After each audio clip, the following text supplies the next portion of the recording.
Start your engines. It's time to drive inspector success. Mike Crow here with Driving Inspector Success number 37. Well, I've been busy for the last couple of weeks, as you probably figured out. We had our incredible show, Mission 25. We had an incredible group of people there, and I just want to say thank you to everybody that was there. I want to say a special thank you to our sponsors who helped make that show possible. ProLab, Trandon with Secure 24, Jim Caulfield with Inspector, I don't know the name of the company, but Jim Caulfield is helping people put warranties in their own company. Go look up Jim Caulfield. Certified Manufactured Foundation Inspections, guys. I mean, they were just, the list of people were incredible, of people that were there doing great stuff. OREP, my gosh, OREP, thank you so much for supporting and feeding the people while we were there. We had good food, we had great times, we had incredible information.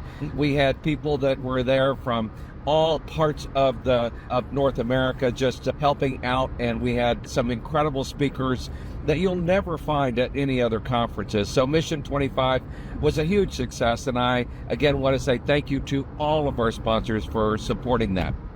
Now, I want to get to what really drove me to do Driving Inspector Success this morning.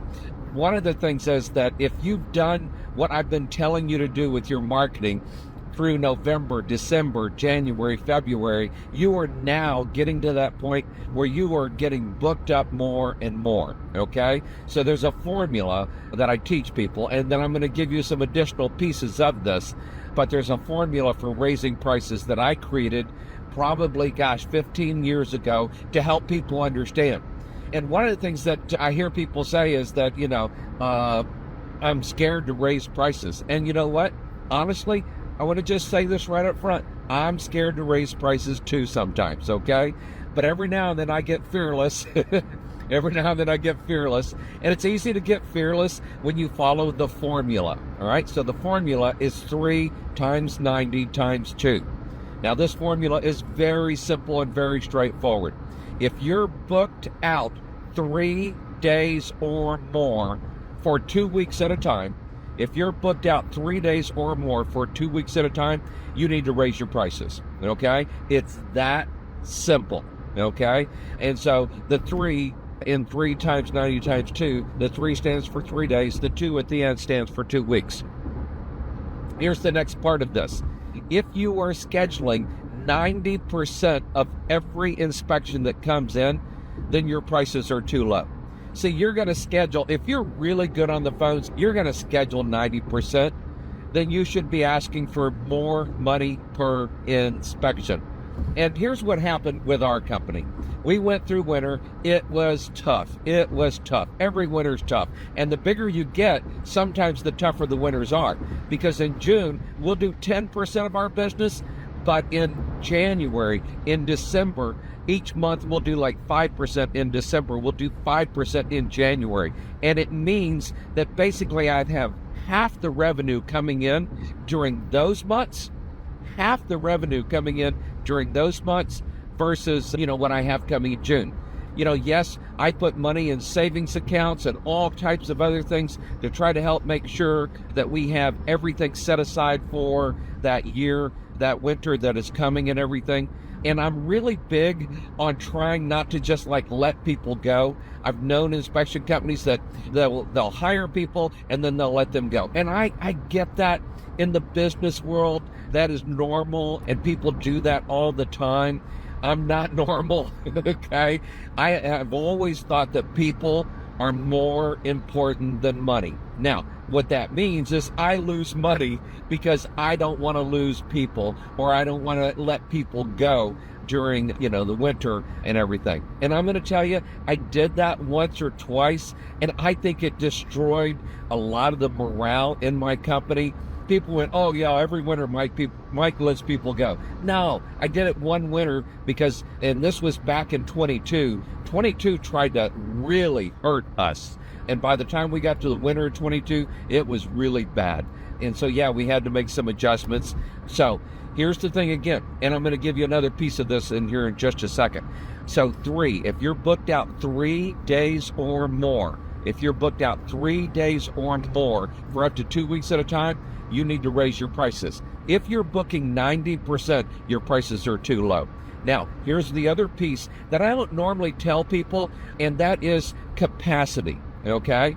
So one of the things that happened last week that really made me go back and go, we need to inch our prices up. At the next mastermind, I'm going to give you guys a complete breakdown of what we did on how we raised our prices and where we raised our prices and everything.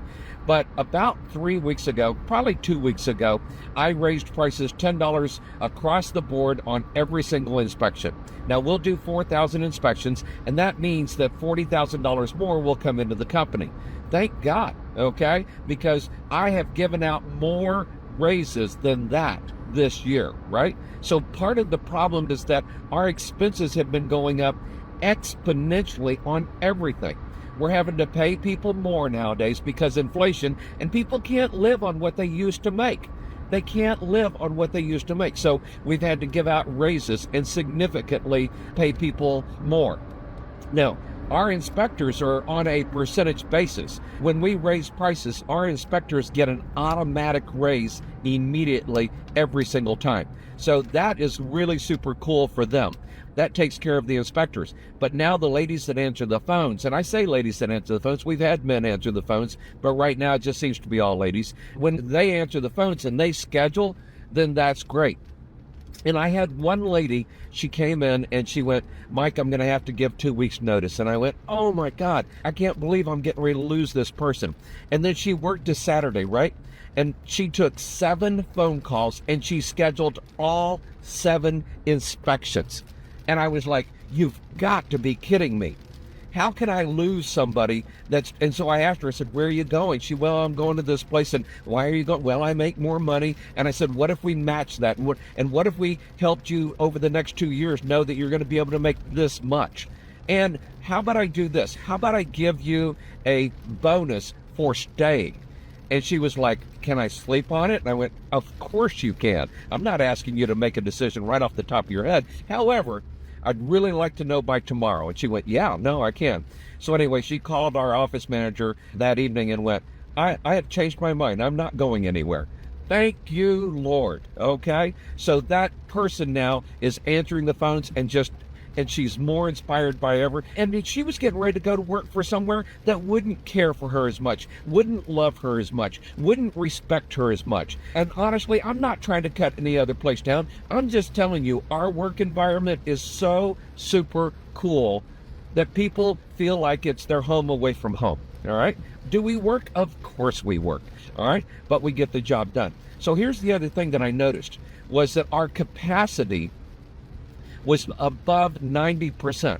So we do a weekly meeting with all of our top managers. We call it a diamond meeting. Our new assistant general manager is there. Jonathan, who is our general manager, is there. One of our top marketing people sit in on the meeting. And then our office manager is there. And what I realized was that we were at 91.65%.